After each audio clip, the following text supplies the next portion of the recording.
Hello, and welcome to another episode of No Small Roles, a D&D podcast where there are no small roles and almost no cast. I'm David Knight, your Dungeon Master, and I'm joined by a single player this evening. Say hi, Hello. Ben. It's Ben! Ben's back, everybody! I'm back! And it'll be much more exciting when everybody else joins, but not for this episode, mate. Not for this episode. Oh. Enkidu had his spin-off and now it's mine. Mm-hmm. Yeah. Are you ready for Orin and Petra's week of fun? Oh, yeah. A whole week? A whole week, mate. Oh, my goodness. Let's cue the theme tune.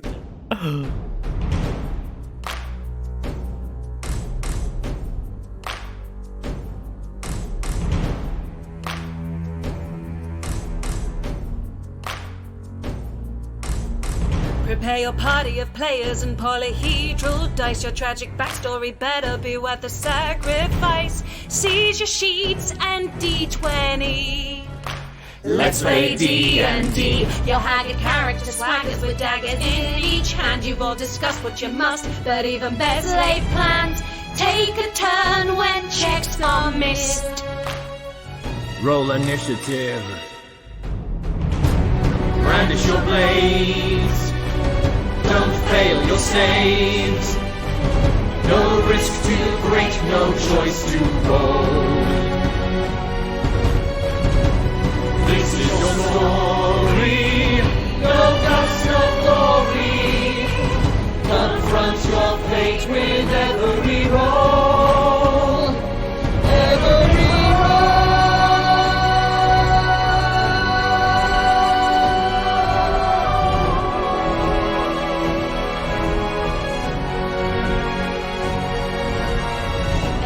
rises inside, one who will pay the price. Their chance of success or rest upon the dice. No risk too great, no choice too bold. This is No Small Roles. So, listeners may recognize some of what I'm about to say. Nestled in the tipple in Vernock Rise, you freed the spirit of Petra Granius from her bell jar prison. Thankful for your aid and eager to retaliate against Adathul Chargelt, who had stolen her body, Petra listened to you all explain the current situation. She confirmed that Chargelt had been in regular contact with Wingthrup and Hastan, before she then helped Orin decipher the Henge research documents. They revealed that Chargelt was both trying to reconstruct a Henge to understand it better, whilst also attempting to figure out a way to make it transportable. You decided to head toward the Twaintide Henge, and on to find Geramir Hastan, with Petra offering her skills in teleportation to make the journey that much quicker. The only issue, she needed a body in order to cast the spell. Orin's intelligence made him the prime candidate, and after he'd sent some messages to friends from the Woden Isles, Petra possessed Orin and teleported the party to a field near Kissing Beck, without Orin. That's where we pick it up. So, the feeling of being possessed by Petra. You are aware of your body to some extent. You can feel it. You can kind of see what's going on, but it's very much like a dreamy haze at the same time. It's very distant. But for the brief few moments that you experience this, you feel a flow of magical energy. And then all of a sudden, Petra gives you back control, as she'd promised that she would do. She steps out, but you are both still in the tipple. And she, nobody else is. Just you. And everyone else is gone. Just her. And she goes, okay, I'm very sorry. I have to apologize. I perhaps wasn't being completely honest. But I need your help, if that's okay. And I didn't want to hold anybody back, and I also felt like they would start a big argument, and they'd probably say no. So I thought, well, this is the only way that it's going to happen. So, there are some things, and I think we need to go get some help, because it's quite a big situation, and I'm very sorry, Orin, that I've separated you from everybody. Where are they all? I've sent them to where I said. They've gone to. They're in Kissing Beck. They're going to the Henge. Yes, near the Henge, as close as I could get them. Yes, I'm just. There are a lot of things that I think. For a lot of people that I need to contact, and I thought it would probably be easier to try to explain that to you alone, but now that I'm saying that, I don't feel like, okay, I'm very sorry. And they're all right? As far as I know, yes, the spell worked. The spell. As far as you know. Well, nothing seemed to go wrong with the spell at the very least. Oh, well, how am I going to get to them? I will take you to them. I just need some help first. Please? Some help? Yes. Right, well, this is a lot. Yeah, yes, very sorry. Yes, I have only apologies for you. I truly, and I am very sorry. You could have just asked. I could have done, but it's much easier to ask one person than the whole party, and everybody seemed fairly intent on going to see that demonologist. Yeah, they've got a lot to do. Yes. Enkidu's got a lot to do. And I thought it might just be quicker if it were just the two of us anyway. Quicker? Yes. Well, I can bounce around and I can send more messages, and the others will probably just talk a lot. Yeah, they do that. That's true. Right. Well, how long do you need me? When? I'm not sure. It when depends. can I join them? It depends. On how well it goes. On how what goes? What you need to send messages to people? Who? What? Where? Why? It's at that point When? that Juna's voice suddenly enters your head in a very worried tone, wondering where you were. Looks like we're near that henge. Where are you? Are you okay? Are you with Petra? We can come and find you? Question mark? Juna, I'm okay. I'm with Petra. We didn't travel anywhere. Petra needs my help. She'll get me back to you when we're finished. Stay safe. Sorry, you seem to go a bit distant there for a second. Sorry, right, just heard someone. Thought I heard someone. Okay, well, they seem fine. Oh, good. That's good. I'm here, you're here. Right, Yes. okay. So my intention is to, it might be very tricky. I have been out of the game for, 35 years, so... Yeah, you've been in a jar. Some of my friends might not be alive, some of them might not be my friends anymore, and... Right. I need to contact them in various ways. We need to find people who can offer some aid in the way of further henge knowledge, or perhaps prepare for a confrontation. Sorry, what? Prepare for a confrontation? Yes, well, if this Chargelt is indeed, well, as we can assume that she is, doing something rather sordid within the consortium, we need to find a way to stop that from happening. Yeah. Let alone, speaking of whatever is going to happen with these henges and their obsession with it. Okay, yeah. I mean, she's pretty high up in the consortium. Yes. She, her, you. Yes. This is really confusing, but she's really high up in the consortium.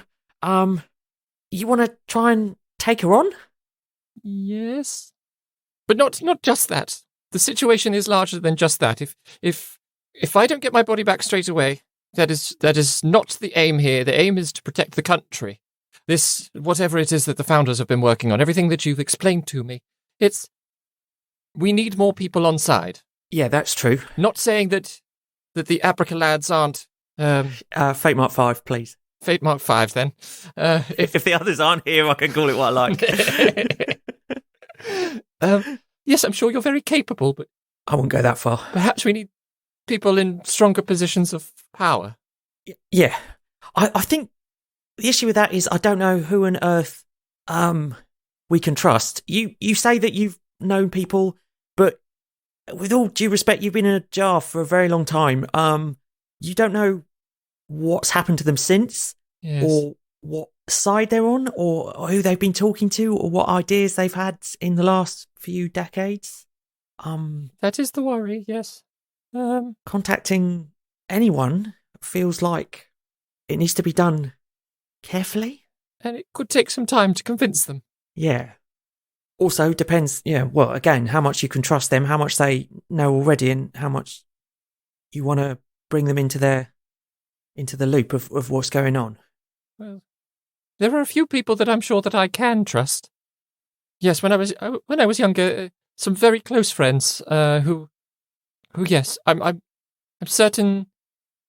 Well, it depends what she's been doing with me, with my body since, really. Oh, that's true. I hadn't thought of that.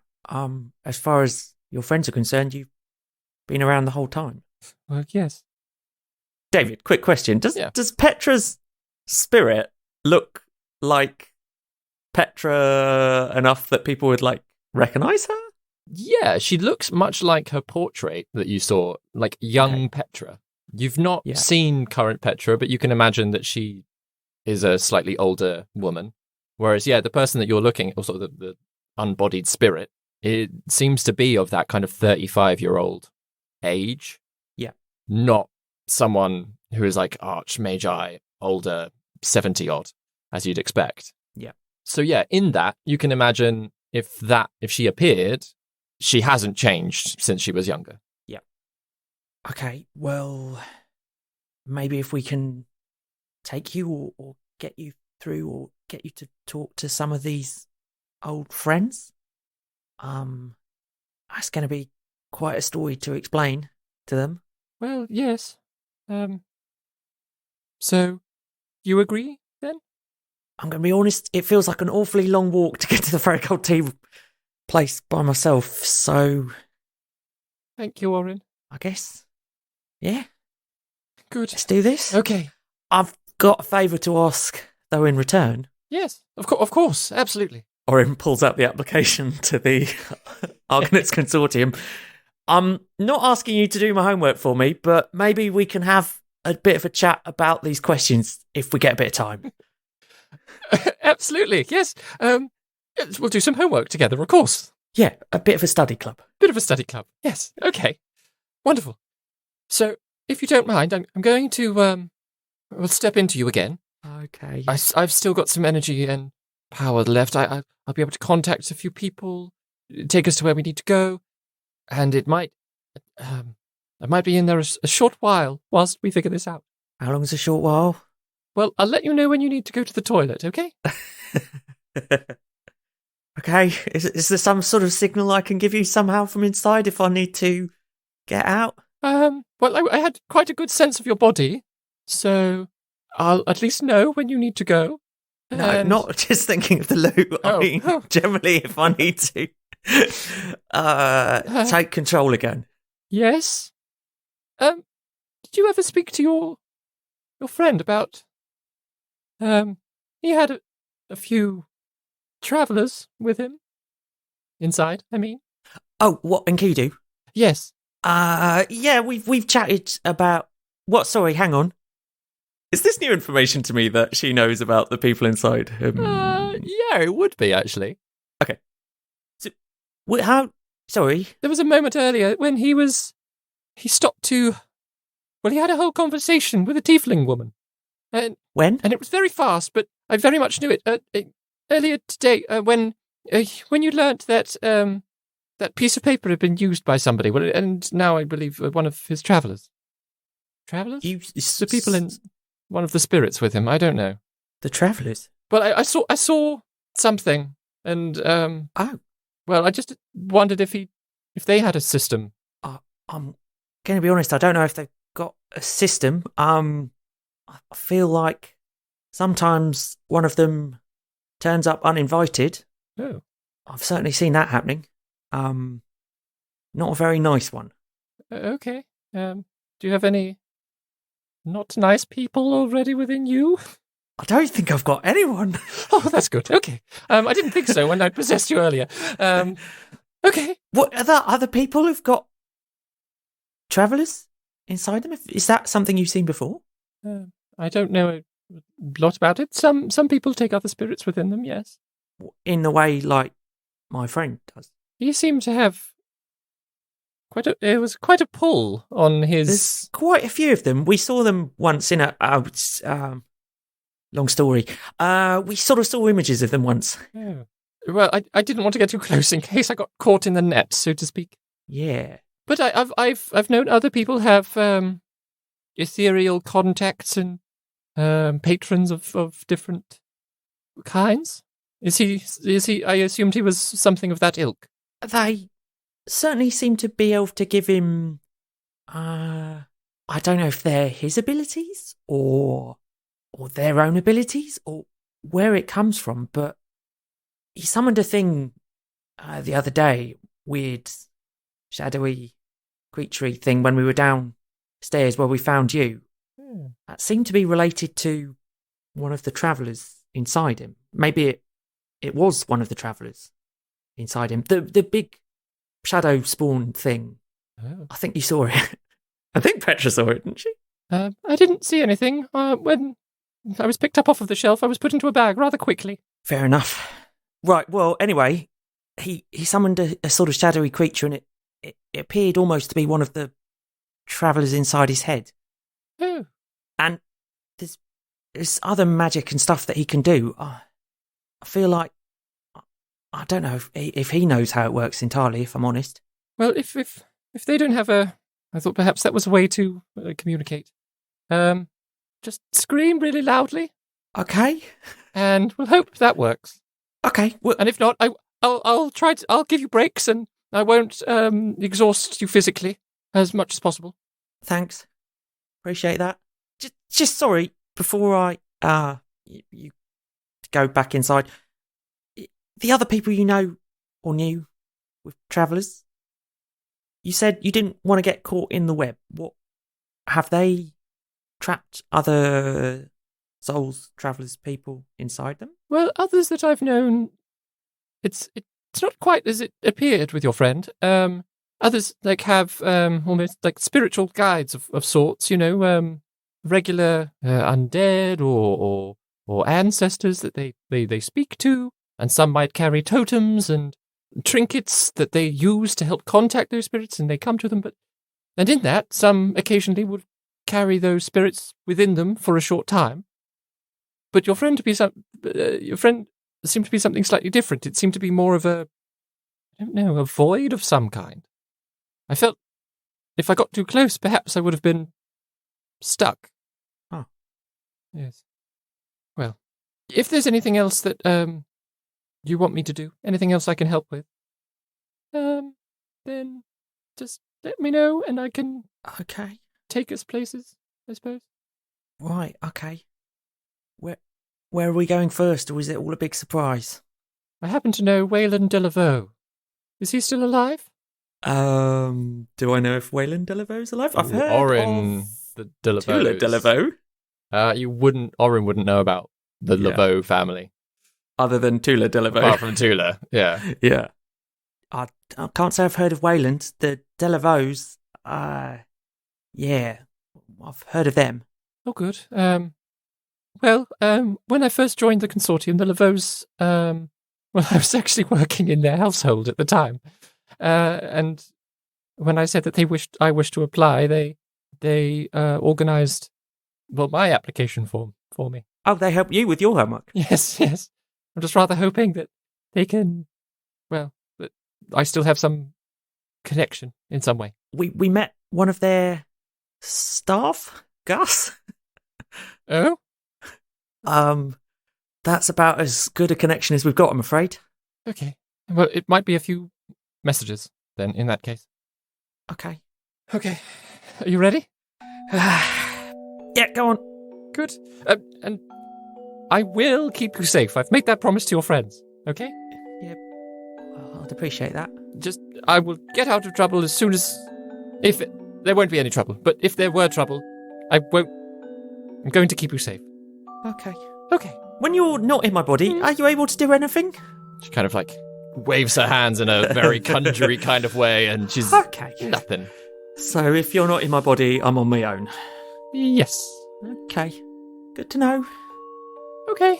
Right, let's get this over with. And she sort of steps in for a hug and disappears within you.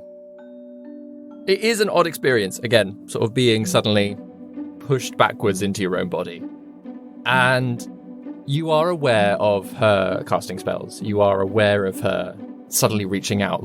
The feeling of the way that you channel magic into the things that you make, that is happening throughout your whole body. But after a few hours, it seems to get more and more distant. Oh. And even more distant, to the point that you're almost feeling like you're falling asleep. Oh. And there's a real sense of just relaxation within your body and not having an awareness the longer that she is in you. Can I fight against it, or it's just sort of... You can, yeah. How would you fight against it? Out of curiosity.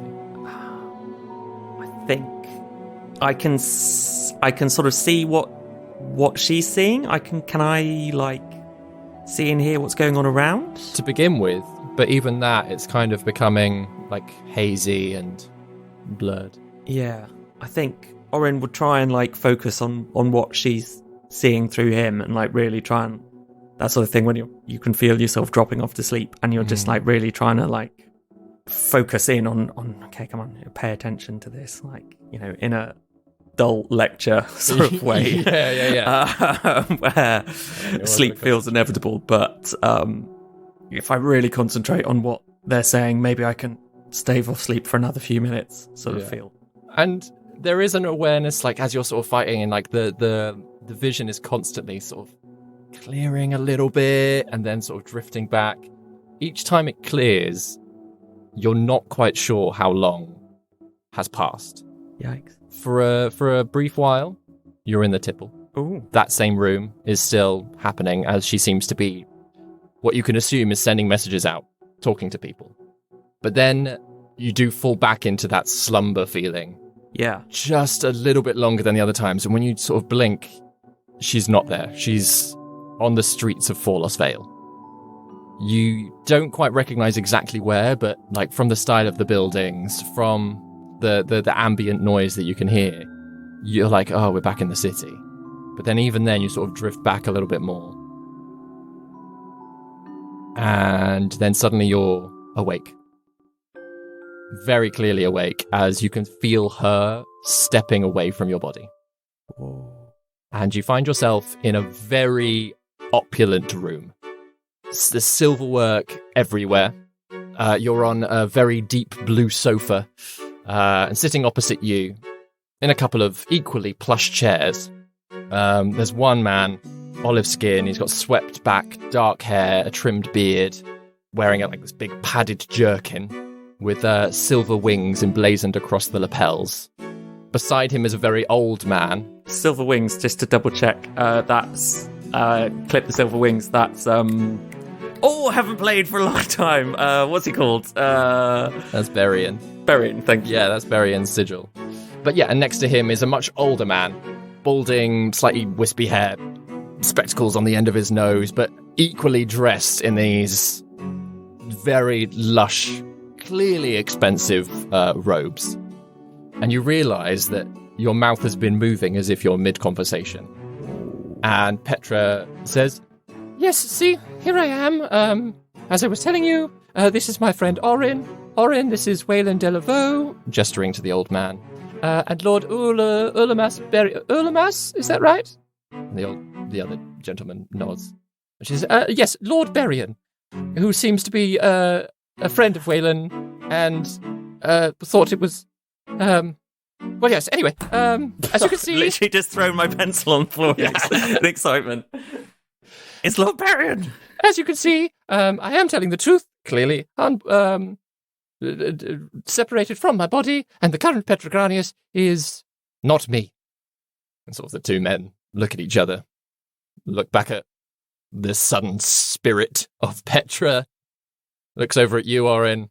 Hi. And Berian drinks a sip of wine and simply says, "And what do you want me to do about this, exactly?" You asking me? Well, either of you. I mean, Petra's probably the one with all the answers. She needs her body back, and yeah. She tells me you have some connection with Prevost, is that correct?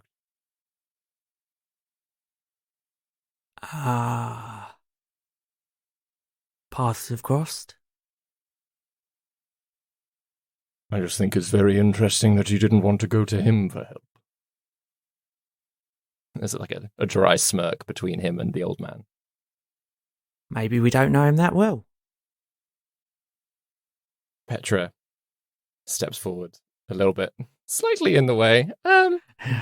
So, yes. I'm going to leave it up to you what you do about Chargelt, Lord Berian. I suggest perhaps liaising with the other Archmagi, using the Lord's Assembly to confront Chargelt with their aid. And he kind of holds up a small hand and says, there is some danger in such a political move. The Lord's Assembly really does not conduct itself in such a manner. Getting involved with consortium affairs, that won't do well, will it? No, maybe not. You don't want to meddle. Says Orin, looking at Lord Berrien. Yes, the last thing anyone wants is a civil war between the Lord's Assembly and a fractured consortium at that point. Yeah. How exactly did the two of you come into contact? Well, me and Petra. Yes. Through a friend. Mutual friend. Now, is that a deception? Is that That's not a lie. not technically a lie? Orin is obviously not being an open book, but he ain't lying about it at this point, anyway. Kind of. Well, this is information worth knowing, but we'll have to take it into some consideration. Petra kind of nods, at which point the very old man suddenly leans forward and goes, I don't mean to be rude, but the presence of a spirit such as this, being presented with death, so to speak, it's making me quite uncomfortable for my advanced age, you see. Could you possibly... Petra prefers the term unbodied, by the way. Oh. Well, could you rebody, then, please? What, back in... Oh, I see. Yes, it's just easier to talk to someone when I don't feel like I'm about to be possessed, you know? Yeah. Unless you have anything to contribute, young man. I guess not. Wonderful. Petra, dear. She looks incredibly awkward. Looks over at you like, is it okay? Orin is trying to weigh up whether he wants to ask. Ben is desperately trying to remember what he wants to ask Berrien at this point, because I feel like I have a million questions for Berrien, but also aware that now when Petra's asking him for stuff is maybe not the moment. Well, I'm in a room with you, Lord Berrien. How's the plans for the succession going? Very well, thank you. I'll be heading down to Mervi to confront Jarella. She seems to think that I have no claim, but clearly she is mistaken. Oh, really? Got a good, strong claim, have you? I have enough of a claim. Lots of supporters behind you? Where it matters, yes. Okay. Loyal, are they? It's better to assume that nobody who supports me is loyal. How wise. And you? Are you loyal to Prevost? Not necessarily. Exactly. And there we have it.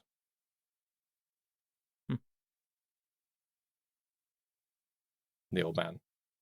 You... Petra's like, yes, okay. Orin, I'll speak shortly, okay? Yep. And again, she sort of almost sits down on your lap. And again, you just feel David, yourself. Just before she does that. Yeah. Where's Aggie? Next to you. She's next to me. Yeah. She's out. She's there. She's like just you've got following your us around. bag. She's kind of like, perched on Thank top you. of your bag. Lovely. Yeah. No, Aggie's with you. Great. She's out and about. Perfect. Thank you. Okay. In which case, I will prepare myself and let it happen. Drift back in. So, again, you're not sure how long it's been. and you are catching glimpses of dinners, breakfasts. You feel like your body is asleep at one point, perhaps a couple of times. And then you are in a much less opulent room. And there's a nice, almost like salty, it's daylight. There's like a saltiness to the air that is wafting in from an open window. And Petra says, sorry, Orion, I might have gotten a little carried away there. I rather had a fun time. It was very nice, and I figured out how to do the toilet thing. And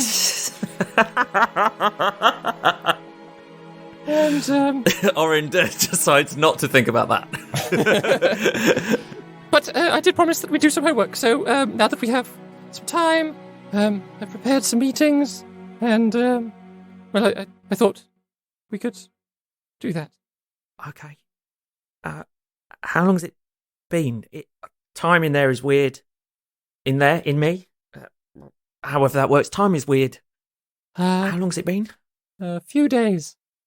3 days? 3 days? Yeah. Okay. Sorry. That's okay.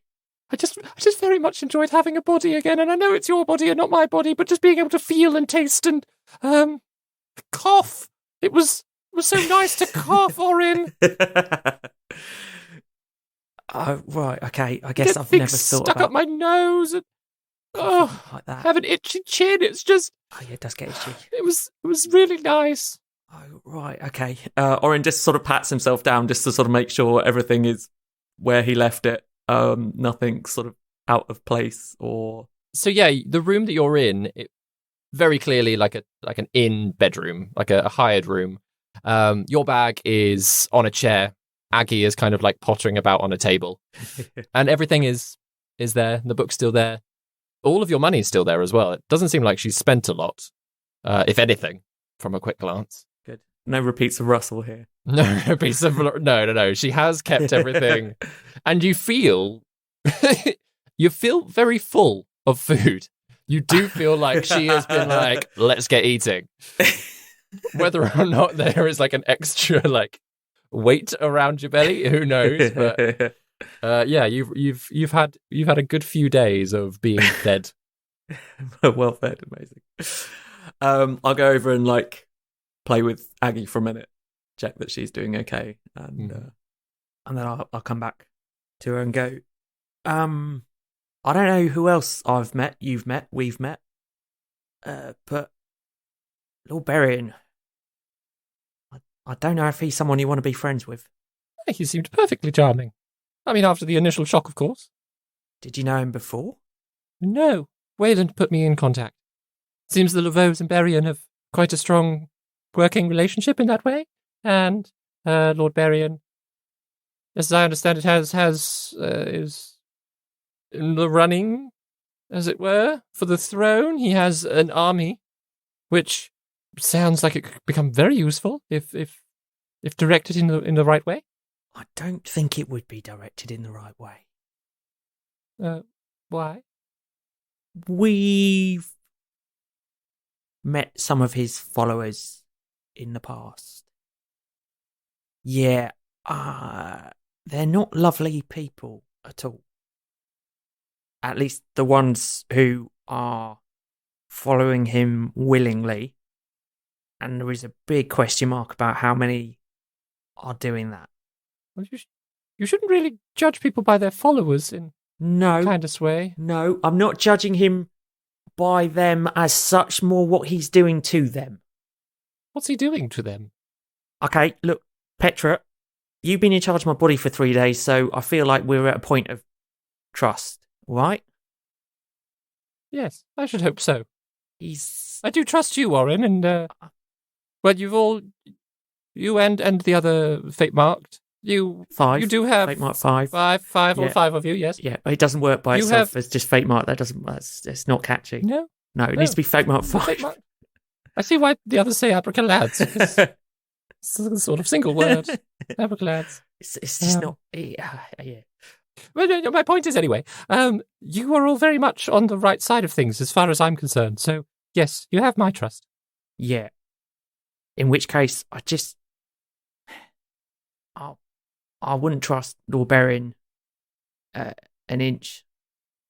Well, he seems to be on board, at the very least, for the moment. I didn't tell him everything, just the Chargelt situation.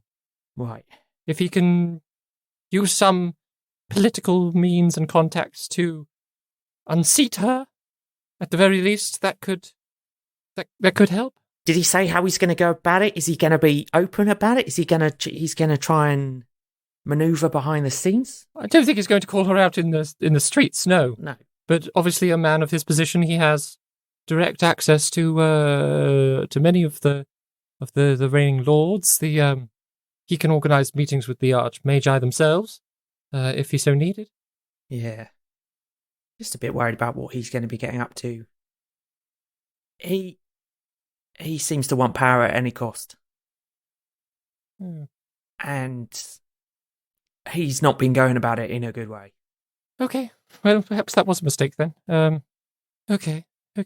I mean, maybe I should have said something in the room, but I didn't even know where I was, to be honest. Better to say it to his face when I was trying to explain this situation, but no, okay. Well, as far as I could tell, whilst he had political power, he had no magical power. So, if we can resolve the situation, hopefully we can sort him right out afterwards, if he's still a problem. I think he might be a problem. Okay. He might be a problem a bit above our pay grade as well. But, I mean, not if Enkidu would have anything to do with it. Enkidu would say, that's very much our pay grade and we should be deciding who's king and everything else. Or monarch. But, yeah. Speaking of the monarchy. After studying, of course, we are going to study. You must study if you're going to... yeah, of course. Gain access to the consortium. Yeah. But we're in Mervi, and... Oh, we're in Mervi. Well, there are some people that I need to speak to, but they're currently in the palace. So... I have every intent on keeping you safe, but I am going to have to walk into the palace to reach them. Just as a heads up. Okay. Studying first, okay, young man? Studying first, okay. Walk into the palace. Into the palace. It's okay, I know. I've been there before. I know how to get in and out. In a sort of invited way or in a sort of sneaky way? Sneaky way, yes. Okay. Right. Yes. It's okay. I should be able to contact her fairly quickly. Okay. There are some more Koshans there, you see. Ambassadors and the such like. On business, and I figured, well, they know we're coming. You've been in touch with them already? With my contact amongst the Orcosians, yes. I figured if we're going to ask about the henges, we should just ask the people who know more about them. Yeah. You know? Yeah. Okay. I mean, that's amazing. They're arcane folks, these Orcosians? Not as such, no. No, okay. Not my contact at the very least. But she might well put us into contact with others, if she can't tell us herself. I mean, Gwen would be fascinated. Well, Juna too. I mean, we all would, obviously. Well, yes. If there's a chance to learn more about the henges, and what they're for, and what someone is doing with them. Someone in your body, potentially. But that meeting's not until tomorrow, so tonight, we study. Okay, yes. Right, we study. Right, open the book. I can't, because... yeah, okay. I'm like this, but... I pull out Venestad Elysium's compendium. Pop it on the table. Is there a table? Yeah, there's a little table in the room. Pop it on the table. Fish it open. Right, I've already made a bit of a start on it. I've not got very far yet, but actually it seems quite simple, quite a lot of it. Wonderful. Ignore all of that. This is how it works. Okay. She then goes on to explain her own thesis on Venestad Alessius's compendium.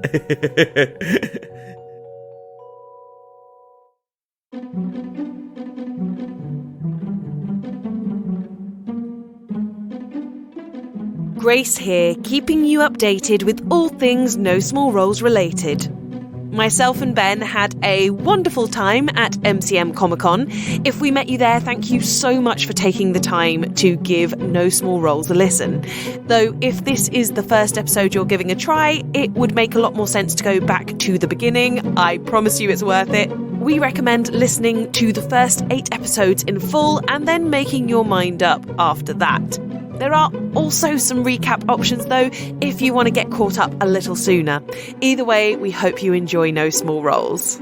We're still in the process of sharing photos and highlights from Comic-Con, so if you want to see what we got up to, including Ben's first ever cosplay, check out @NoSmallRoles on Instagram and X, and find us on Facebook by searching No Small Roles. For those of you who are based in the south of England, Vicky and Ben will be touring Fuller's Pubs once again this Christmas in Open Bar's beloved and magical production of A Christmas Carol. If any of you are based in London or a commutable distance from London, I will be playing Daisy the Cow in Panto at the Royal Vauxhall Tavern. And for those of you across the pond, if you are in the Denver or Boston area, Daryl Bailey is headed your way with Yippee-Ki-Yay between the 19th and the 31st of December. The perfect Christmas show. For ticket links and other bits and bobs, head to our show notes. As always, we'd be super grateful if you would take a moment to rate us on Spotify, and you can also rate and review us on iTunes and Podchaser. We're really keen to help more people find the show, and your recommendations are the best way to do that. That's all from me for now. Let's get you back to the original Abracalad, Orin.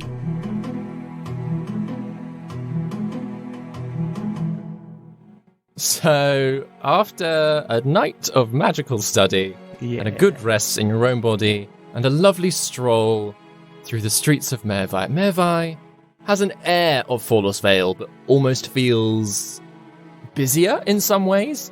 It feels much more, whereas Fallows Vale had quiet spots throughout it. Mervi feels slightly more condensed, but it's also definitely got much more money having been thrown at the place. So the buildings are more repaired in places. They're a slightly modern style. Rather than trying to repair old things, they seem to have just knocked and rebuilt new ones.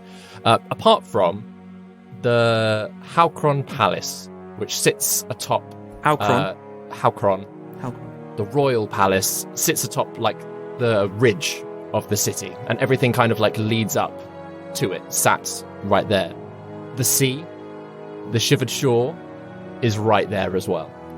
And whilst you can't see the Woden Isles from the shoreline and from the docks, there is just definitely that sense and that knowledge that you're looking toward them as you kind of look south. Yeah, it's a very nice place. Petra remains behind whilst you go for a walk. And nothing bad happens. It's just a lovely stroll, being in your own body for a bit. A little aside. When I've woken up in the morning, if there's been an opportunity when Petra's sort of not been obviously around, I don't know if that's happened, but I would have also asked Aggie to print out a little status report for me of what's happened the day before. Yeah, absolutely. So, there's to make you she gives you privacy. What Oren's been up to? What's been up to? It's only the day before, I think. She definitely gives you moments of privacy. She's very aware that she's maybe overstepped the bounds a little bit in having used you for a few days. So she seems to be giving you space, even with an air of being on hand, just in case. Aggie does print out a full report. It takes 10 minutes. This stream of paper coming out of her mouth. And actually, it doesn't seem to be anything damning. It doesn't seem to be anything shocking in any way. It really is just a list of meals that Petra has had with people. Second breakfast. What's second breakfast, Aggie? Conversations that she's had, and they've mostly been polite conversation over dinner and things.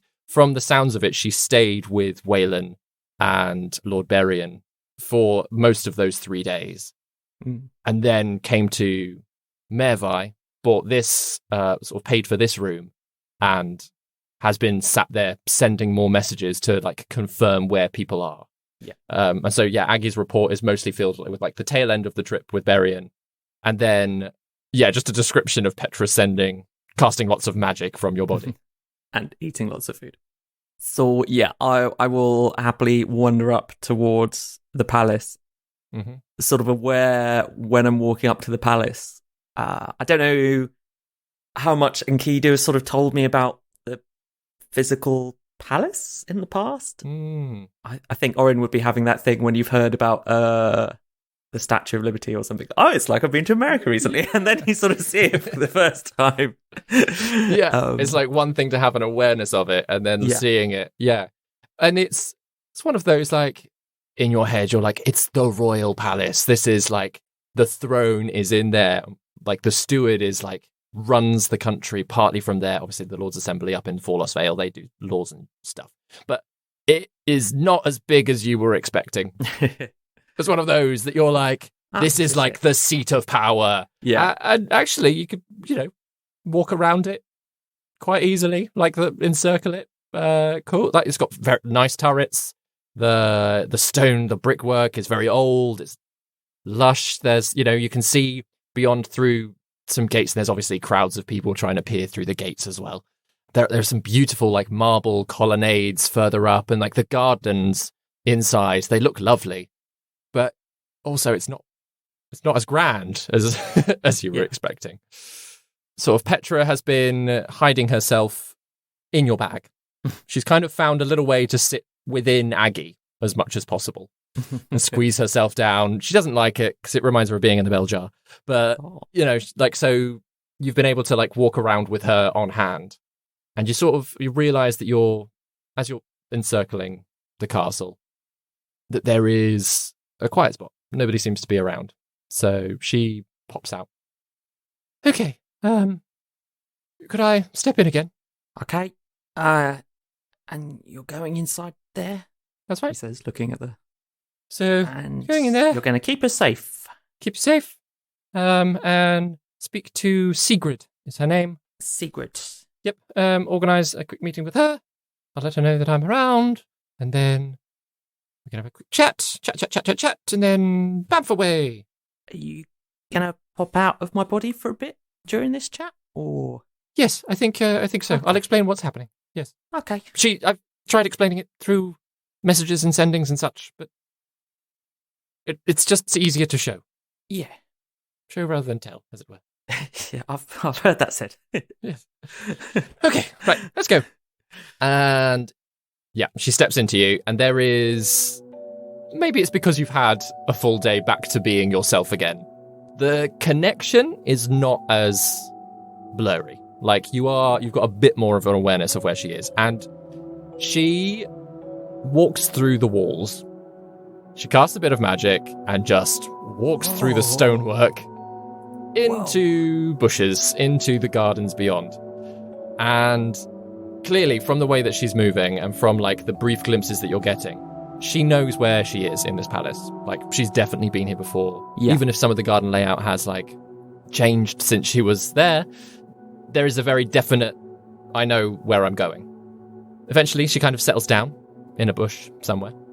And you see, after a while, the whole time, guards walking around. Lovely, lots of guards. Obviously, it's a palace. But she has been, like, managing to avoid them.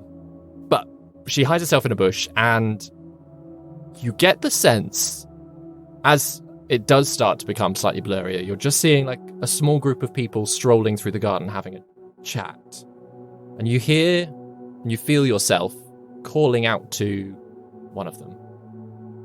But then as that person kind of, like, wanders over toward the bush, there's a lot of, like, interference going on. And you are sensing Juna, to put it in a better way. What? You are hearing, like, just like the sense of when Juna sends you messages. There is a brief moment of that. And you can tell that Petra is not in the mood for it. And is trying to, like, deal with that whilst also deal with this other, like, sort of talk to this other person, just organize things. And then it kind of, all of this confusion, like, sort of pushes you even further back. And when you come to, you are not in the garden anymore. You are in a room And this very much with the same sort of marble decorations, looks like a room within the palace. Clearly some kind of guest suite. But it's just the two of you. Petra pops out. She says, right, so Sigrid will be along in a minute. This is her room. Right. Apparently. Okay. We're safe. It's all good. Nobody has seen us as far as I know. You've just snuck all the way in here? Well, yes. Yes. But she knows you're coming. She knows. Yes, so she's going to come back here. Just have to briefly wait. I felt like I heard Juna a minute ago.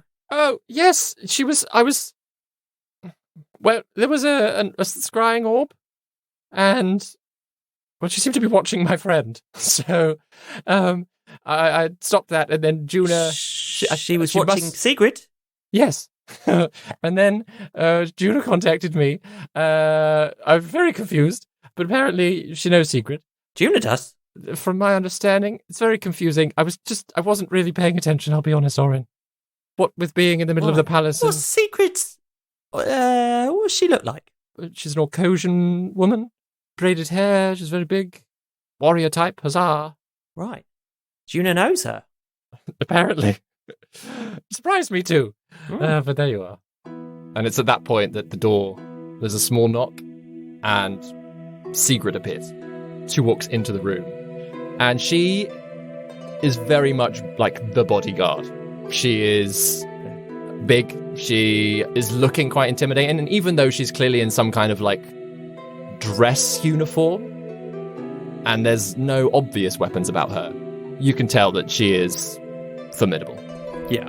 It's kind of Kasula-esque in that sort of way. Yeah, in that kind of way, in kind of an Orcosian way. Yeah. But she kind of stops at the door, looks at Petra, looks at you, Orin. So, you were talking the truth then, Petra?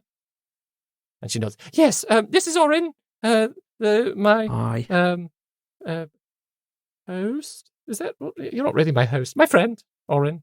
Okay, let's go with that. My carriage. Let's not go with that. No, okay. Well, Orin. Sigrid, Orin, Sigrid. Sigrid is a part of the Orcosian ambassadorial party on business, and, well, I figured if anybody knows about these things, Sigrid would have some sense. Yeah. We'd be very grateful for any knowledge you can impart. I don't know how much Petra's already filled you in. Not a lot. She wants to know about henges, right? Yeah. I'm very interested in henges. Okay. And what do you want to know? Well, this is very odd, Petra. I like you, though, little man. You seem nice. Thanks. Orin looks awkward. Please great. sit on the bed, on the sofa, okay. Wherever you please. Thanks. Orin pulls out Aggie, sits on the bed. Ah, wonderful, a teapot. Oh, yeah, you can use her as a teapot. Do you want tea? Oh, is she not a teapot? Oh, well, she is, but she's so much more now. You're very attached to your teapot. Aggie, Boyle. Oh, it has a name. Yes, this is Aggie. Hello, Aggie. Sigrid, Aggie. Nice to meet you. I'll send Aggie over to honk. She kind of like awkwardly picks it up, picks Aggie up by the handle, and is like almost like trying to handshake it. It's like, okay, and it just works like a kettle, yes. Yeah. She can be a kettle. That's wonderful. Fine. Okay. Starts preparing tea in a corner. Yes, now I don't have long because I'm supposed to be on duty, but it seems quite pressing.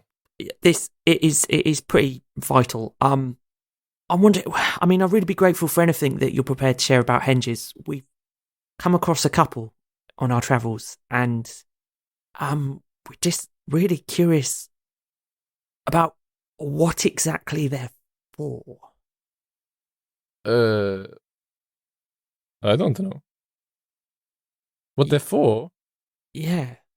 They are not for anything. But they must have been built by someone at one point. I know they're very old.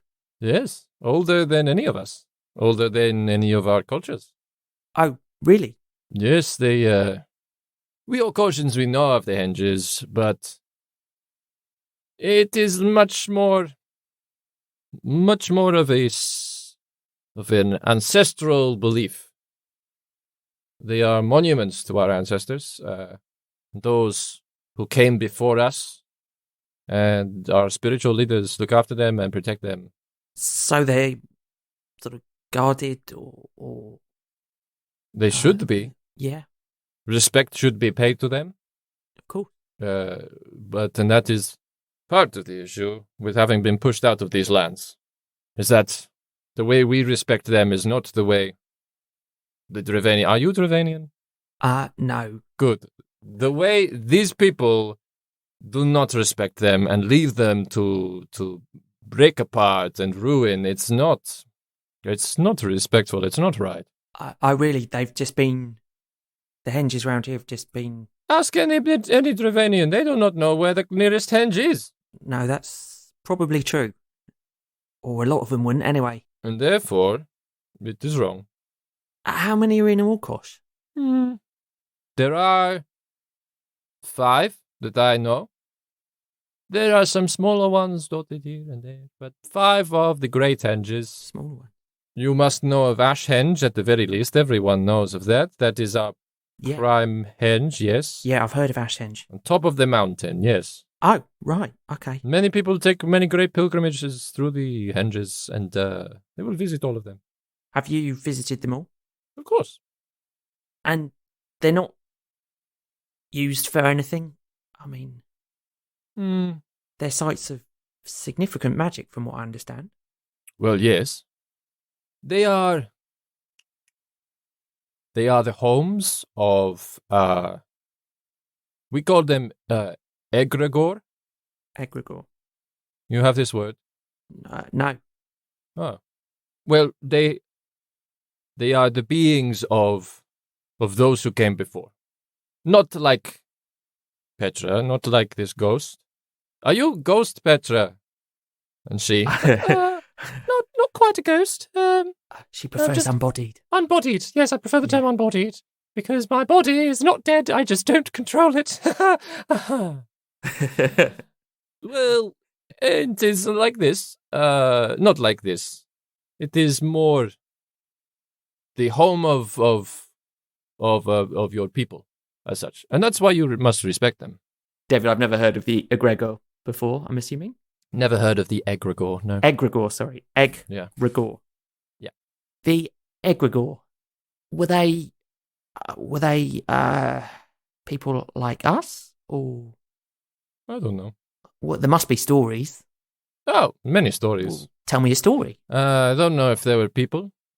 So, Ashhenge, there is a story of the 9 dancing maidens who a fire raged within the village, and they approached the fire and convinced it. They said, you must teach us how to dance. And it taught them, but whilst it was teaching them, they performed a little ritual and captured the fire. But as they were capturing the fire knew that and burnt them, and now there are 9 stones and no fire. Oh, they became the henge. Yes. Oh, right. And the egregore, in any of the stories, they're not like bigger than us, sort of giants, titans. No. Just normal sized people. Not people. They're not beings as such. Okay.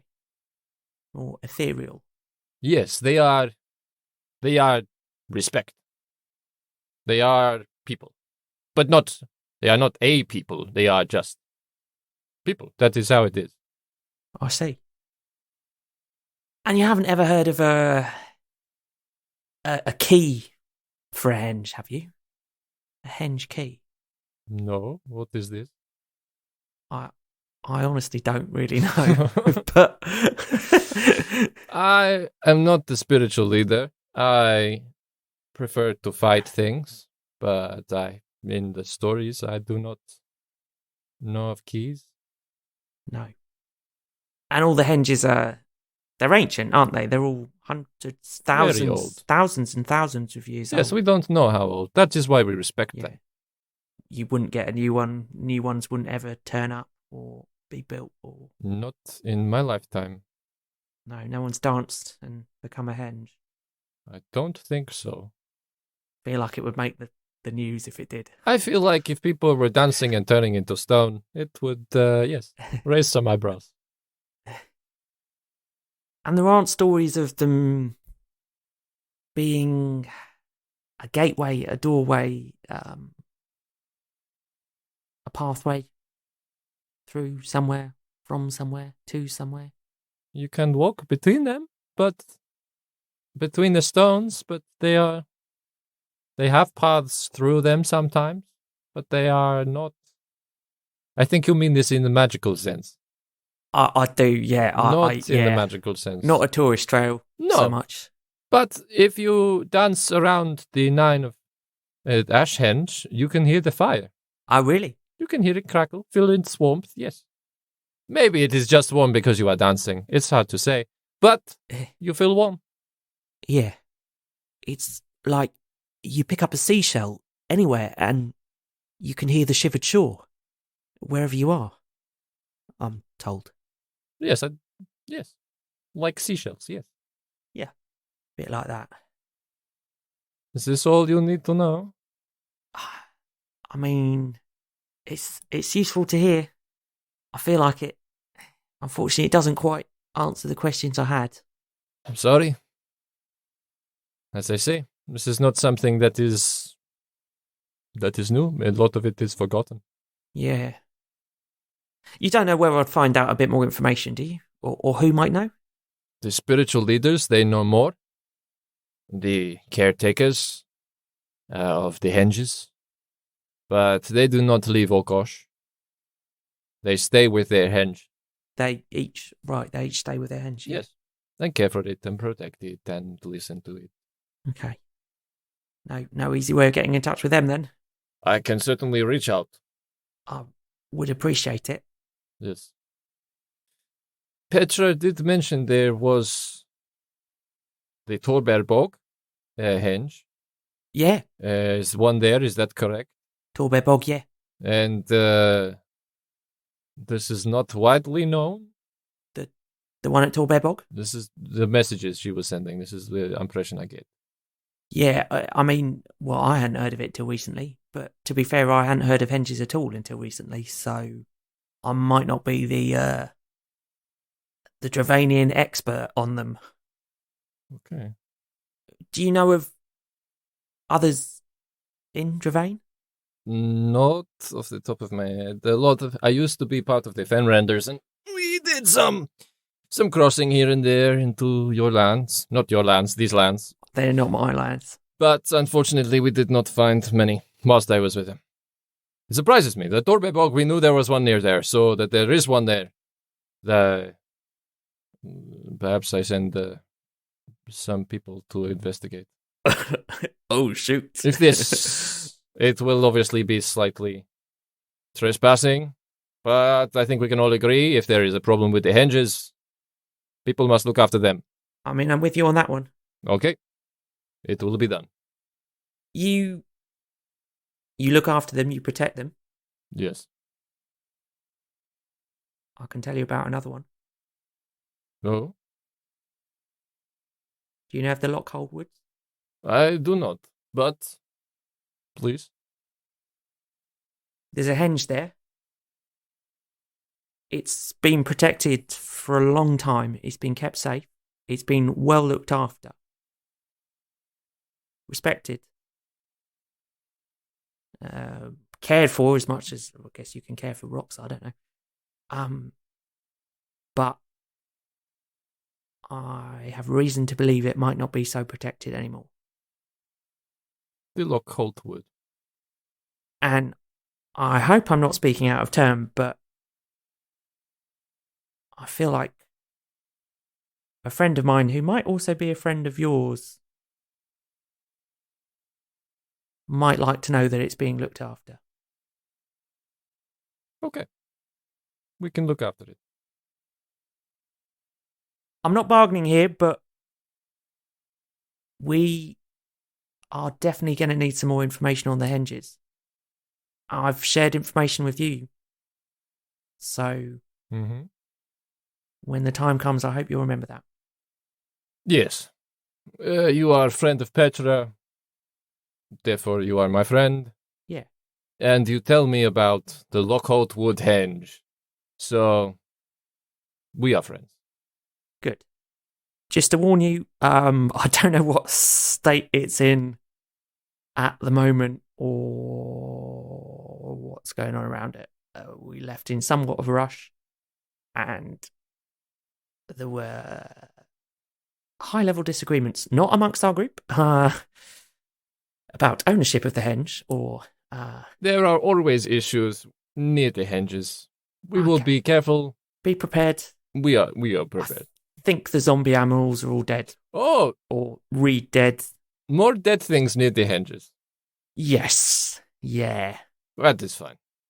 Fenrenders can deal with dead things. Make them more dead, hopefully. And just so we're clear, you're only interested in looking after the henge. You're not interested in folks nearby, anything like that, are you? No.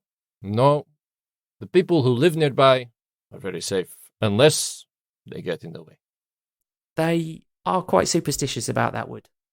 I don't think they'll be causing you any issues. Then this, I will promise to you, I will keep them safe. Well, I'm making promises I cannot keep.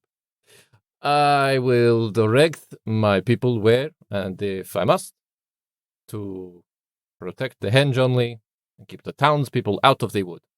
Yeah. Okay. And if me and my friends ever needed to visit? Visit? Me? The henge. Oh. Well, yes. Let me know. I will let my people know. Good. Okay. Well, I have ambassadors to protect. Oh, yes, of course. Sorry, Petra mentioned that I think we know we have a friend in common. Mm-hmm. Juna? I don't know. Juna? Do I believe her? Make an insight check. I haven't rolled a dice. It's been just chats, hasn't it? Yeah, I've literally not rolled a dice. I was like, oh yeah, D&D, you roll dice. 15. No. She seems very confused. She doesn't know a Juna. Is this the person that was watching me? Oh, maybe, yeah. I'm not sure why she was doing that, sorry. That's okay. Tell if Juna is your friend, perhaps don't watch me, but if she needs to contact me. Okay. I will probably be unprepared for that, but I will answer. I mean, the good news is that she can contact you, or I can contact you now, so... Oh, if you please contact me instead of her contacting me. I at least know your face. Yeah. I don't think my face will appear. It's a pretty new invention, this. Orin sort of fingers the little sort of radio-esque transmitter that he uses for his sending spells. But you'll hear me anyway. Good. Okay. Well, I am back to work. It is pleasure meeting you, Orin. Petra, don't be dead for so long.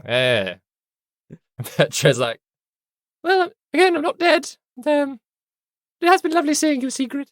But yes, I'll let you go. I will talk to you again soon, okay? Wonderful. Okay, right, goodbye. Stay safe. Don't die on your way out, okay? And she sort of walks out, downs the last of the tea that she'd made, and leaves. Well, okay. That wasn't a complete success, but there was something, I suppose. Yeah. Fenrender's on side. Huzzah! Yeah. I feel like that might be a useful ally to have on our side. Okay, so, shall we leave? Yes. Right, where's next? Well, out of the palace for a start. Yep, that's a good shout. If you don't mind. And she steps forward and takes over your body. Yeah. Yeah, that sort of pushing back feeling happens again for you. You feel like you're being drifted back. There is still a little bit of clarity where you've had a moment of being yourself. But what you start to see, even as this connection becomes very loose, is not comforting. She starts to make her way through the palace. As she's sort of keeping an eye out on guards, stopping where she needs to, making a very secure route as far as you think, there is, after a moment of, drifting back, you realize that she is running from something.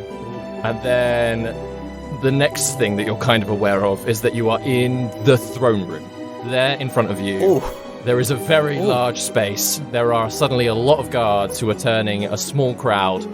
The throne, a very large, beautiful chair, is sat at the end, stained glass windows behind it. And a very old-looking mage, in these glimpses that you can see, is standing toward the front of this room. And she looks very much like an old Petra Granius. Oh no! And there is some kind of scuffle, some fight. Suddenly, action is happening. You can feel the magical energy as Petra is channeling through you. Ghost Petra, not Magus Petra. Young Petra. Young Petra, for a very brief moment, you feel like she is being pulled away from you.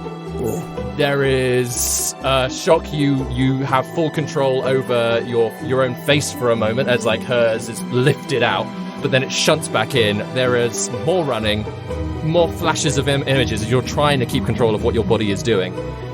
And then suddenly you crash into snow. Oh. You roll into the snow and she rolls out of you and you ache. Bloody, bruised, you feel like you are on death's door. And she kind of half floats up, doesn't really stand up, but she rushes over. She's like, Orin, are you? Sorry, I didn't know where else to take us. She was there. And are you okay? You're alive? Yeah, I think so. Can I pull out my bees and start administering to whatever wounds I have currently picked up? What was that? Petra, not Petra. Chargelt. Was that her? I think so. Yes, somebody seemed to, it just all went wrong, Orin. What happened? They were chasing me, and then... Who? Just the guards.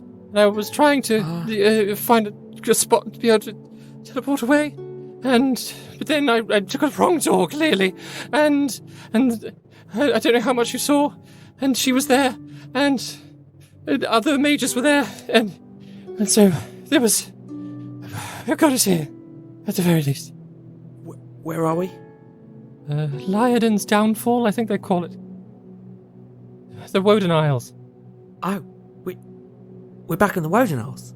I assume Orin has heard of Lyodin's Downfall. Yes. Nice.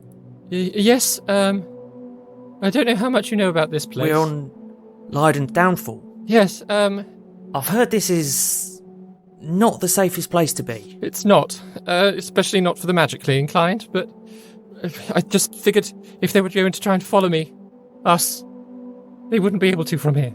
I didn't even know you could teleport here. Right. Okay. Have you been here before? No. Right. So you kind of look around. It is daytime, but it is cold, and there is just snow. That's all you can see. Did you aim anywhere specific? Just here. I knew it would, as I say, disrupt any attempt at scrying and such for the moment. Yeah. There is going to be a lot of background magic around here. How?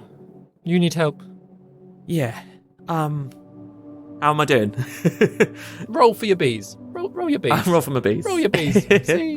See how much they're giving you. Okay, I'll have probably done them at a second level, say, to give myself a little bit of something. Oh, I've not had to roll many dice at all. Let's roll some more dice. I need a D8. Let's roll it twice. Oh, okay. I've got 15 hit points back on top of whatever I was on before. So you're at 25, which is nice. Okay. Enough. That's good. That's enough. I fear just from that small reaction there that perhaps the Dravanian government is We're clearly in support of the founders in some way. Who else? Who else was in the room? I couldn't really see. I just saw a glimpse. There was a moment when it was like she was trying to pull you out of the body, my body, Yes. out of the car or whatever we wanted to call it. Who else was in there? I don't know. A great many nobility. Nobody I recognised. Berrien? No, Timon Prevost? I wouldn't know. I described Timon Prevost. No, I don't think so.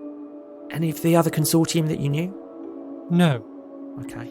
No, that at least I can be sure. I think we might have to branch out a little bit, Orin. Yeah? Perhaps outside the country. Outside the country? What, Orkosh? Well, we have friends there, yes. But no, again, from the time before I was trapped, I've made some friends in places that perhaps I shouldn't. Okay. And, I know a professor in Ayland. Professor? Yes. Perhaps he can help. What sort of professor? An arcane professor of sorts. He used to work at a, as part of their tactical army, as it were. And, I just figured if we're going to have trouble inside the country, it would be worth having friends outside of it. Yeah? Besides, you do not look very well. No, I don't feel great. I don't know what magic she used on me, but I did not appreciate that. Well, used on us, I should say. Yes. What's this professor's name, just out of curiosity? Iboria? Iboria Kirel. Okay. I've never heard of them, have I? No. Right. And you can get us there? You're not, knackered with what you've been doing? No. I can get us there, and we can rest there. Get us there from here? That might be the tricky part. Shall we go? Unless you'd rather sit for a while. I'm not personally feeling the cold, but... I know. I don't really feel the cold. Oh, okay. One last little jaunt, then. Come on, then. And she leans over you, almost as if to pick you up off of the floor. And you feel her drift into your body once more. Maybe it's because you're not in the healthiest of states. But that sort of blurriness, that dreamlike quality, does take over that little bit quicker, and you feel like you need to sleep. Yeah. But in those few brief moments that you have a bit of consciousness, you do sense that you have moved. The snow is gone. There is heat around you, quite a comfortable warmth. And the few brief glimpses you get, you find yourself in a library-like space. Ooh. And she's talking to some people and moving about.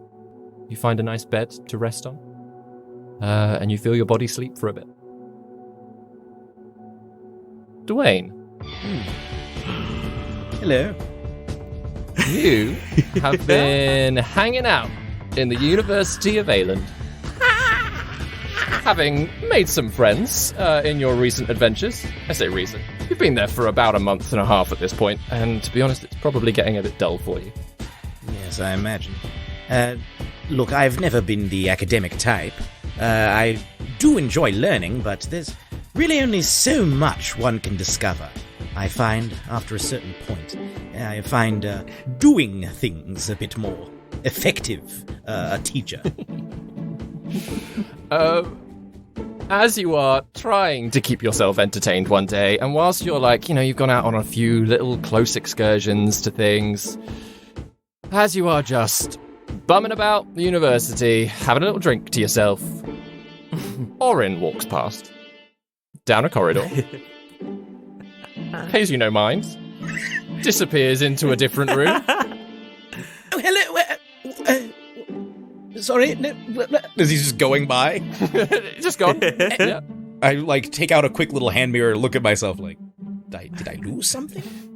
I lost it. I smile at my reflection and try and summon the little ding And I'm like, oh, goodness. I go running after him, trying to remember his name as well. I definitely recognize him, but I can't entirely place, and I don't remember his name. And as you run through the door after him, tap him on the shoulder, turns, is like, hello. Hello. You've got a beautiful soprano there. Sorry, it's been a while. Dwayne. Has it? It's me, Dwayne. Yes, Dwayne. Yes, and it's been so long. It really has. Far too long. Far too long. Well, it's wonderful Are you in town long? Oh, I've been here for over a month. Where are the rest? Because you were traveling with people, weren't you? You sly dog. Yes, I was. Yes, you, Chief. I give a little punch to the knee. I guess to the arm, because Orin's also quite small. Yeah. Just a brief moment. I just need to talk to myself, if that's... Okay. Right? Have at it, then. Can I roll an insight check? Absolutely. Just trying to figure out how I remember this person and also what is up. That's a 12. A 12. You're putting the pieces together. You're like, oh, yeah, this is one of Gwendolyn's friends. Yeah. Yes, of course. How is Gwendolyn? Oh, sorry. I'll let you. Yeah, like you're like this is a bit. He was quite quiet whilst you saw him last, so maybe this is just how he is. Can I? Remembering Gwendolyn, I think, reminds me of that whole adventure that we had most recently. And of course, not only that, but the correspondence that I received from Juna. And then I'm like, Juna, of course. Oh, she doesn't like to read minds. And I think to myself, should I? Oh, why not? Let's be a bit naughty. And I'd like to cast Detect Thoughts and just read his surface thoughts to figure out what the deal is. See if maybe I can remember his name. At the very least. So as you see him kind of like back away and just like tuck himself behind a bookcase for a moment, you just like stop on the other side of the bookcase and listen in. And initially what you hear is again that very soft soprano going, oh, okay, not unexpected, but perhaps I already know something. And then suddenly that single, almost like spot of a thought that you can hear starts to separate. And you hear this one thought and Orin's thoughts in his natural voice. And he's disorientated, I suppose, a little bit.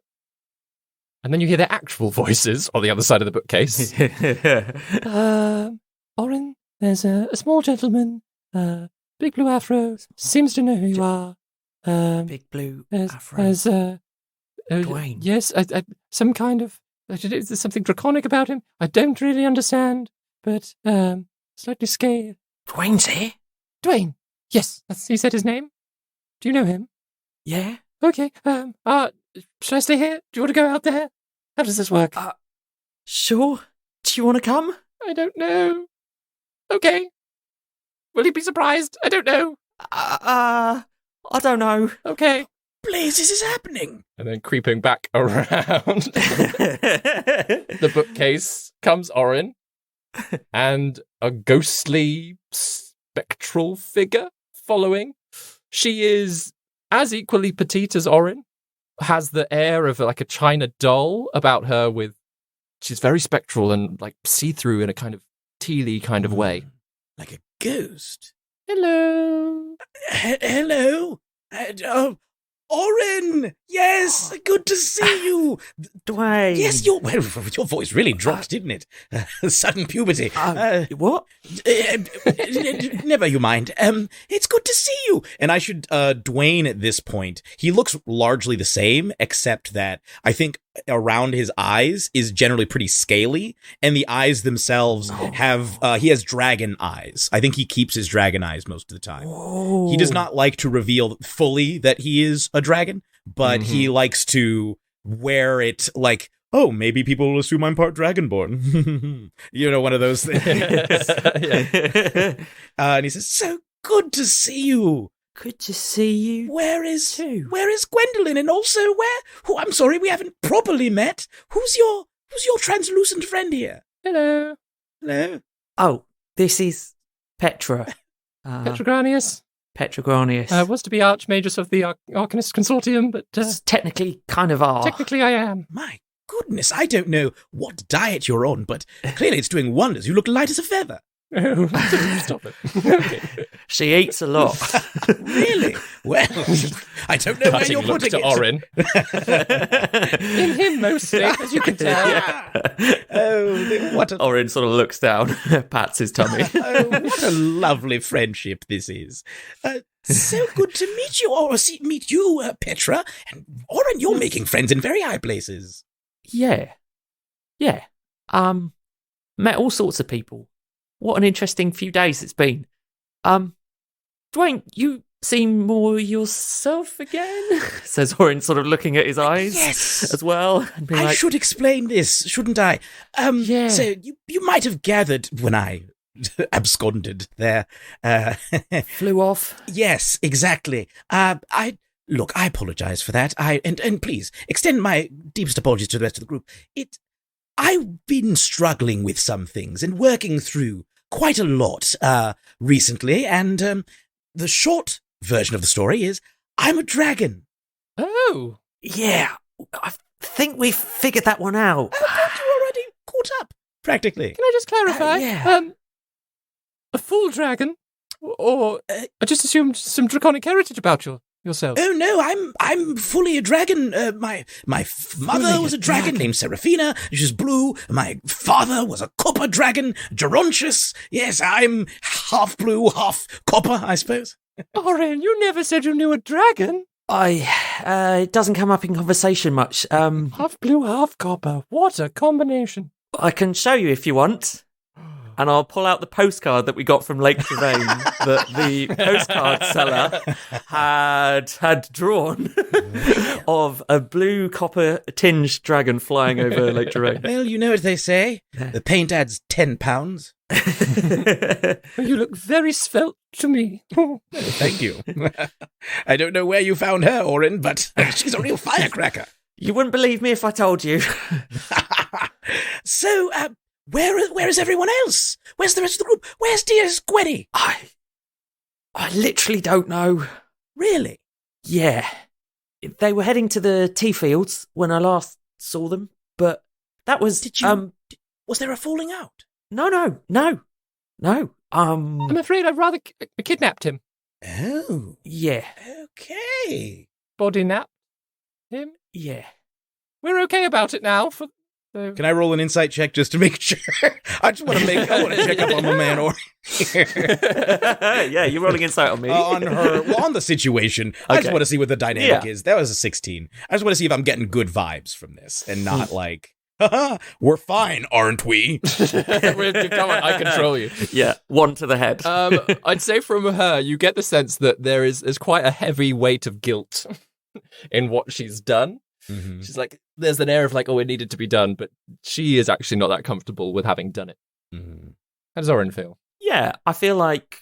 I mean, Orin's not been sort of conscious of himself for a huge amount of time in the last few days, enough to have sort of had huge kind of like decisions. But I think, yeah, Orin is comfortable enough with the situation, would be the impression that you get. He's not being held against his will at this point. Well, it's wonderful to get to see you. So you were separated, body napped, Yeah. but that's all fine now. Yeah. Were you hoping to get back to them? I certainly am. Petra, I don't know how much more you need me for at this point, or... Well, I have been having a think, Orin, actually. I'm afraid I did rather break my promise there in keeping you safe. Yeah. So I think we should return to your friends. You'll come too? No. That was part of my reason for coming here, actually, was to find somebody that I could trust and stay with them. I see. And I feel like everything's a bit unresolved with your situation. I start playing a sad song. I've Just quietly. Yeah, just quietly playing a sad song. I've missed having a bard around. It is, unfortunately. But, as as we've said, there are bigger problems. Besides, I wasn't the only one trapped, was I? No. He just looks toward Dwayne. Unless you happen to know anybody who's very good at underwater espionage, by any chance. Do I know anyone who's good at underwater espionage? Can I roll a history check? The only person who I could think. there's Tarnak's underwater diving suit, but apart from that, That's exactly who I was thinking of, and I was like, I don't even know if we found him. But Tarnak, we don't even know whether they're alive at this point. Tarnak, the question mark, is he alive? the question mark at the end of what happened to them. Well, there are a great many people that I need to rescue, and a big problem that seems to be facing the whole nation. Yeah. I feel like I'm really sort of stepping in the middle of something, but I would be remiss if I did not at least offer. I have been here for over a month, and I have in that time made quite a few contacts. A rather friendly fellow, you see, so people just seem to gravitate towards me, you know. You are charming. Oh, well, thank you. So are you. Very charming. Thank you. Okay. If in fact you are staying, I would love the opportunity to be able to at least show you around. Because I'm assuming, perhaps wrongly, that it's been a little while since you were last here. Well, yes, 40 years. Oh my. At this point. You're so much younger than you look. I mean, rather, wait. I say, strike that, reverse it. And smile again. He can get away with anything. I don't know if it's just something about bards, but, this bard in particular. Did you happen to know Orin's friends? Oh, yes, I know them. I've met them. We've had a run-in. I used to be, involved with one of... Not with Gaius. Oh, no, he wishes. So do I. But I was actually involved with one of them. Her name is Gwendolyn. She's rather tall, very beautiful, yes. sort of greyish skin, beautiful green hair, very, very prim, proper, well-dressed, and surprisingly physically capable. I mean in a fight. Oh, I'm sure in every way. Well, a gentleman doesn't kiss and tell. I do. Right. Sorry, Orin, you're still here. I'm still here. Please, Orange. Yes, jump in. Orange, I was going to say, you were wondering, do you know where your friends are at the moment? Well, last time I was in contact with them, they were going to the henge at the Ferrigold tea fields. Right. I don't know where they've gone now. I'm afraid I cannot help you contact them directly, but I might be able to help you perhaps learn where they are. Oh, sure. Yeah, you can do that. I've been doing a little bit of studying in my time here, you know. You pick things up. What have you been doing here? Oh, well, among other things, I learned a couple of new spells. Oh. Yes. In particular, check this out. And I take out a small shard of sapphire. Probably, well, small for most people. For dudes our size, probably because it fits our palm. And I hand it over, say, yes, gaze into that, and I will try and show you. Or at least show myself, and by proxy I can tell you. You know, can you read my mind? Can you read minds? No. Oh, never mind then. I'll narrate it. And I would like to cast scrying. Yeah. Whoa. Now, David, you can absolutely naysay this. I would like to say that I, at some point, acquired perhaps a lock of Gwendolyn's hair. And I would like to use that to help with this. That's like an extra... Yeah, an extra boost. Because I know her very well, and I also have like a piece of her hair, which would lower the DC, or at least raise the DC rather, for the saving throw. Yeah, absolutely. In lieu of Grace actually being here. Yeah, it would be a plus 15. So, or rather, the DC. Oh my gosh! Wow. The DC would be, in this case, I guess my save DC is 17. She would normally have to hit that, but she has a minus 10 to whatever she rolls. So the DC is essentially 32.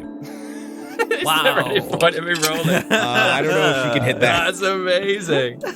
I'll try it just in case she gets the natural 20. That is, I rolled a 12, so That's not bad. I mean, it's not bad. not 32. it's not a 32. 32, Jeremy. What is that? I forgot what having Dwayne Fabuloso around was like. Eloquence bards. I'm irresistible, as they say.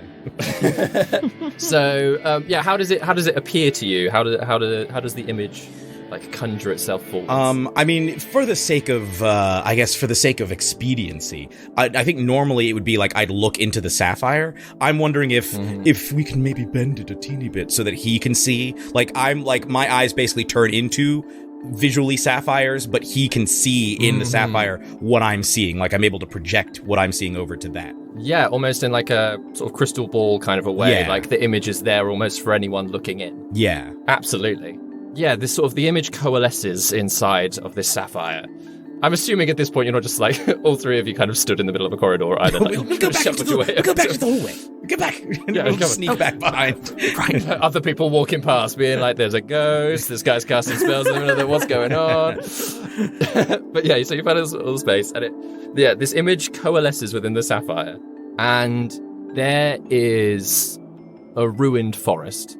I say ruined. It's almost dead. And there are gnarled trees that have for this time of year isn't, normally they'd be full of life, but whilst there are sparse bits of leaves and things, it's mostly dry and slightly dead, rotting wood.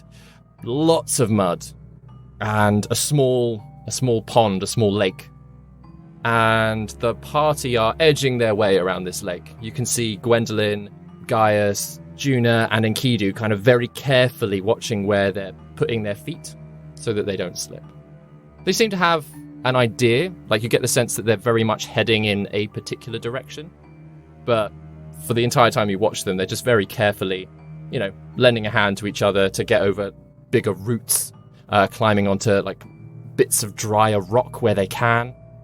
But it's just this little journey through, quite a dead-looking forest. Is it possible for either of us to tell roughly where they might be? From an assumption, Orin knows that they were roughly heading towards the Torbebok? The Crownswood. Oh. Was down by Twaintide. So that's the biggest forest near to where you knew that they were. As to that, that's the only assumption you can make. But neither of you recognize the place. Does it look bog-like? Less bog-like and more just a muddy forest. Okay. And Dwayne, forest, over all the places that you've been crossing the border and such, it doesn't look like that kind of boggy land. It looks like just it's been raining for a few days in this forest, this dead forest, and so the mud has just become quite difficult to move through. Okay. I guess as the spell ends, I'll turn to Orin and say, "So, was any of that helpful for you?" They're in a muddy forest. Right. Crownswood? Somewhere in the Crownswood, maybe? Possibly. You're lucky I like you. I have one other thing that might be able to help with this. I would like to cast Legend Lore, which is a bard spell. It's a 5th level bard spell. With my last 5th level spell slot, I would like to cast Legend Lore to see if I can... Because essentially I'll read the spell. You can name or describe a person, place, or object. The spell brings to your mind a brief summary of the significant lore about the thing you named. The lore might consist of current tales, forgotten stories, or even secret lore that has never been widely known. If the thing you named isn't of legendary importance, you gain no information. Mm-hmm. If the more information you already have about the thing, the more precise and detailed the information you receive is. Okay. So I would like, rather than specifically asking about the Crownswood, because if they're not in the Crownswood, then that's just going to give us information about the Crowns where they're not. I would like to describe in as... I think you asked. It looks like it looks like you're trying to find.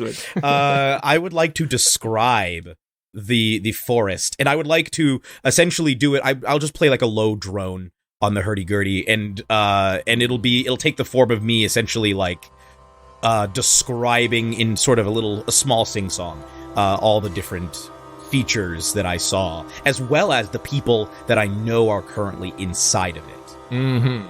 So as sort of you're playing this song and singing the question out and like this whole description, as your words finish, the tune continues, and you almost start to hear this whole other melody start to play over the top of what you're playing. And whilst it doesn't have words, you understand in that musical way what it is that it's trying to tell you.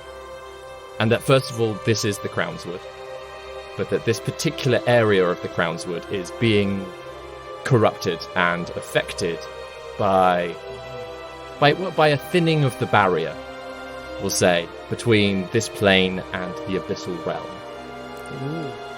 Something is leaking out, and it has affected this area of the Crownswood. There is somebody there at the heart of the tears who is trying to stop that from happening. None of the people that you've named, but there is a protector of sorts over this area. They're just not doing a very good job. I will relay all of that to Orin. Wow. And then say, well, it sounds like they're in rather a dangerous situation. Yeah. That doesn't sound like a good place to be. Of course, that's right where they are. Yes. You always find a way to get yourselves into trouble, don't you? Well, look at me. Sometimes we have friends as sisters. Exactly. Look at him, of course. You have no idea. Well, you saw the postcard. Let me tell you, that was an entire adventure. There were evil plants. A man was dragged away by crocodiles. Whoa. It was a real mess. A real mess. A man was dragged away by crocodiles? Yes. It was not good. Oh, my goodness. I think it was crocodiles. It was either that or vines. You know, it's difficult to tell in the dark. And I had to confront my own ex-husband, ex in more of the physical sense. We never had a proper divorce, you see. He more was divorced from life. Right. Yes, I see. Orin doesn't see. Yes. I'll get you. Right. I'm sorry. I'm so used to, in my life, I have lived a life of deception in many ways. And this is me trying to be forthright and forthcoming, which is not something that comes naturally to me, you see. It's much easier to massage the truth. David? Yeah. Does Dwayne seem to be telling the truth? I mean, feel free to make an insight check. Yes, but I mean, it's absolutely pointless. Very much. You believe a natural 19 for, I think there's a 21. On either deception or persuasion, I cannot roll below a 23. I cannot. It is physically impossible for me to better that score. So, Orin will take Dwayne at face value, rightly or wrongly. Yeah. And go, it all seems very truthful. Oh, really? Feels like you've turned over a new leaf. Well, I'm trying. These leaves, when you let them grow for as long as I have, it can be very difficult to turn them over. Take quite a long time. Yeah, I see. But you need to be heading back to your friends, am I correct? Yeah. So, Orin, I suppose this is goodbye for the moment. I'll stay here with, Dwayne, was it? Yes, well, Dwayne, I tend to introduce myself as Dwayne. It's sort of the identity that I've used for quite some time, but I also, my real name, or rather my birth name, is Dontavian. Oh, Dontavian. Oh my, what an inflection. Oh, are you sure you can't stay, Orin, to help me? To help you with... Never mind, don't worry about it. Yes, I'll stay with Dontavian here, and, Oh, I see, to help you. I'm like mouthing like, and like, and like doing like that. No, not helping me. Yes, I'll stay with Dontavian, and Orin, I'll return to your friends. Is that enough information for you to get me to where they are, or am I just going to end up somewhere in the Crownswood? Yes, no, I've seen where they are, so if we're quick, I can drop you there, right next to them. Okay. Before you go, I just need to, please, wait 1 moment, and I just say, where's my peck? Serophius! And I give a little whistle, and half clopping, half clicking from around the corner is the best way to describe it would be a half dragon, half horse, which resembles, if for anybody look up like an idea of what this would look like, a longma, which is sort of a Chinese dragon horse. Mechanically, this is, if with your permission, David, a dragonelle, which one can summon using the Find Greater Steed spell. Absolutely, yes. Which Dwayne took with the other spell from his magical secrets. And this half horse, half dragon has blue fur with copper scales and a very dragon-like head. It's a dragon-like head, hooves, but the hooves also stretch out into claws, and just very elegant and beautiful, and also quite large. This is size large and has a full set of like dragon wings on its back. These beautiful half copper and blue dragon wings. And it sort of steps around and it has like a pack. And I say, right, please wait right there. I run over and say, where did you get to, you little scamp? As I'm like hurriedly writing something on a piece of paper. And I say, right, okay, please, when you arrive, give this to Gwendolyn. And tell her it's from me. I will do. Yes, tell her there was more I wish I could have written, but unfortunately there simply wasn't time. Please, you have to get going. I'm sorry to have kept you, and it's so good to see you. Oh, it's good to see you too, Dwayne. Yeah. Mr. Dontavian, is it all right if I just borrow you for a quick second, then? Oh, of course. Wonderful. Orin, truly, I am sorry for not keeping you as safe as I promised. Yeah. But I think we've done some good work, hopefully. I think so. Good. And yeah, I'm sure we'll be in touch. And yes. I wouldn't be surprised if Juna's in touch before too long as well, Dwayne. Oh, well, excellent. I shall prepare myself. It was quite a surprise last time. Yeah, she has that way. And tell everyone I said hello. I will do. I will. And I'll lend Gwen one of my pages from my notebook so she can reply to this letter. Oh, well, thank you. Thank you ever so much. It's very kind of you. I take Orin's hand and I say, truly, I know I can sometimes feel simultaneously completely insincere and far too sincere. But I do want to tell you, truly, I am sorry for any problems that I've caused you or the rest of your party, and I do truly hold fondness for all of you in my heart, even if I can't always remember your names. Remember our name? What? Oh, look at that! And I just sort of turn. I'm just rolling insight on that. Ain't no idea. Orange is like, uh-huh. And Petra steps forward. You feel a very soft hand on your shoulder, Dwayne. And then you feel her step into your body. The question really is how much you resist her control for this brief moment. I think there's an initial, like, what is happening? Like, what? But I think Dwayne realized, like, he puts it together and he's like, oh, this isn't the first time. So from, like, sort of Dwayne's eyes sort of shift from being this draconic eyes to being Petra's. And sort of with a nod and a smile, she tries doing the twinkly thing, but it doesn't work. Oh, that just looks weird. Sorry. She sort of moves her hands in the somatic components, and a very bright light appears directly behind you. She says, "Good luck with the abyss and that." Thanks. And she sort of pushes you backwards into the light. The portal disappears, and she relinquishes control of you, Dwayne. Well, you've got to warn someone next time before you just go climbing inside of them like that. Listen, I'm going to be frank with you. I need to be quite physical with someone, and I didn't quite feel comfortable doing that with Orin. But you seem very charming. Right. I think for a brief moment, and I think, would anyone else mind? And then I look at her, and I'm like, I mean, okay, why not? We can a little bit. We can discuss it later. Wonderful. Yes, Gwendolyn and I can discuss it later. I mean, let's go. And I say, Serophius, watch the door as we go running off to wherever. Down the corridor to enjoy yourself. And that is where we're going to end the episode. Dwayne. Wow. Oh, well done, everyone. Thank you so much for having me back. Oh, absolute pleasure. Thank you so much for coming back. This was a delight. I cannot wait to find out the context of whatever else. Yeah, what's just happened. You have been listening to David Knight as your Dungeon Master, Ben Galpin as Orin Quill, and special guest Jeremy Cobb as Dwayne Fabulosa, with original music by David Knight.